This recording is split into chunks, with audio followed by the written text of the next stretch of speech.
Hello everyone, welcome back to শিল্পার lifestyle. চলো আজকের দিনটা তোমাদের সাথেই শুরু করা যাক। ঘুম থেকে উঠে স্নান সেরে আগে চলে এসেছি বারান্দায়। বারান্দায় এসে আজকে কয়েকটা ফুল ফুটেছে। জবা গাছে জবা একটা ফুল ফুটেছে, আর কয়েকটা বেলি ফুল মানে কয়েকটা বেল ফুল। এইটা দিয়েই আজকে হচ্ছে আমি ঠাকুরকে পুজো দেবো, কারণ বাজার থেকে আমার না আজকে ফুল আনা হয়নি। আজকে সকাল সকাল কর্তামশাইকে পাঠিয়ে দিয়েছিলাম বাজারে। বাজার থেকে তাকে বলেছিলাম কিছু শুধু সবজি নিয়ে এসো। মাছ আমরা দুজনে খুব একটা বেশি খাই না, মানে খুব একটা পছন্দ করি না, তাই দেখবে আমার না ভিডিওতে মাছের ভিডিও ভীষণ কম। আমরা বেশিরভাগটাই হচ্ছে ওই চিকেন আর ডিমের ওপরে চলি।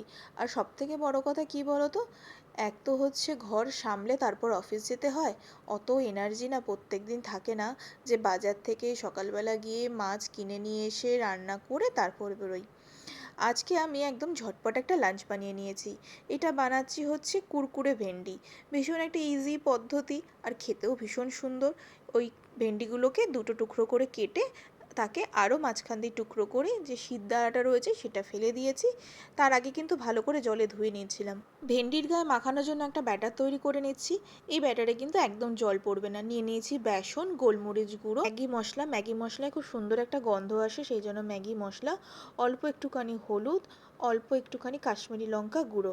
ব্যাস এটাই কিন্তু এর মশলা। আর নুন তো সামান্য দিতেই হবে, নুন ছাড়া তো আর রান্না পসিবল না। এটা নিয়ে ভালো করে পুরো মশলাগুলোকে শুকনো হাতেই ভালো করে মেখে এর মধ্যে দিয়ে দেবো ভেন্ডি। ভেন্ডির গায়ে নিজস্ব যে জলটা থাকে ওই জলেই কিন্তু ভেন্ডির গায়ে মশলাটা পুরো লেগে যাবে।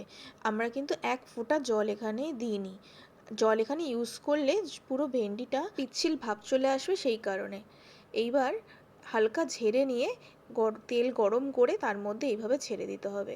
বেশি না, খুব বেশি হলে 1 মিনিটের মতো ভালো কড়া আছে এইপার ওইপার করে ভেজে নিলেই কিন্তু তৈরি হয়ে যাবে একদম সিম্পল পদ্ধতিতে কুরকুরা ভেন্ডি। দেখেছো, 1 মিনিটের বেশি কিন্তু একদম লাগে না।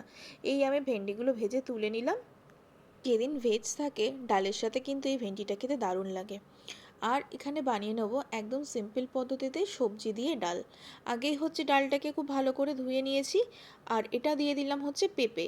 পেঁপে ছোট ছোট টুকরো করে কেটে নিয়েছি। ডালটার সাথে পেঁপেটা সেদ্ধ দিয়ে দেবো, তার কারণ হচ্ছে সেদ্ধ করতে সময় লাগবে। আর সাথে দিয়েছিলাম 2 টুকরো আলু, সেটা আলু সিদ্ধ মাখার জন্য। এদিকে আমার ডাল সেদ্ধ হয়ে গেছে। কড়াইতে 1/2 চামচ তেল দিয়ে তার মধ্যে দিয়ে দিয়েছি গোটা সাদা জিরে। আর এই সবজিগুলো, এগুলো রয়েছে বিনস, কড়াইশুঁটি, গাজর, আর হচ্ছে 2 টুকরো ফুলকপি, যেটা আসলে ঘরে বেঁচে ছিল সেটা দিয়ে দিলাম। দিয়ে হালকা করে ভেজে নিয়ে 2 মিনিট মতো ভেজে নিয়ে দিয়ে দিলাম এবার ডালটা। দিয়ে দিলাম অল্প পরিমাণ হলুদ। এবার দিয়ে দেবো হচ্ছে অল্প পরিমাণ লবণ। লবণ তো লাগবেই।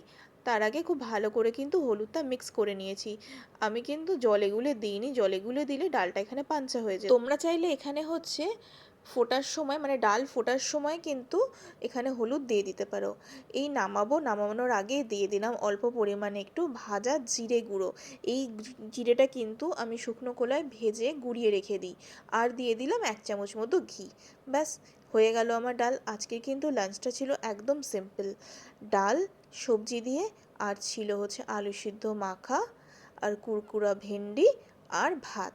আমি না এই ভাতটা বানাই একটু ডাল দিয়ে। আমার একটা বিশেষ ব্যাপার কি বলো তো, যে জিনিসের একটু স্মেল ভালো হয় সেটা আমার খেতে খুব ভালো লাগে। এই প্লেটটা এখন সাজিয়ে দিচ্ছি কর্তামশাইয়ের জন্য। তিনি এটা খেয়ে অফিসে যাবেন, আর আমি এটা নিয়ে যাব লাঞ্চে। মাঝে মাঝে এরকম সিম্পল খাবার খেতে কিন্তু খুব একটা খারাপ লাগে না। চলো আজকের মতো টাটা। তোমরা আমার চ্যানেলটাকে প্লিজ সাবস্ক্রাইব করে দিও। লাইক কমেন্ট শেয়ার করতে কিন্তু একদম ভুলো না। তোমাদের একটা লাইক কিন্তু আমার কাছে অনেক মূল্য রাখে। চলো টাটা, প্রত্যেকে ভালো থেকো। আর আমাকে অবশ্যই কমেন্ট করো, লাইক করো, শেয়ার করে দিও চ্যানেলটা। টাটা।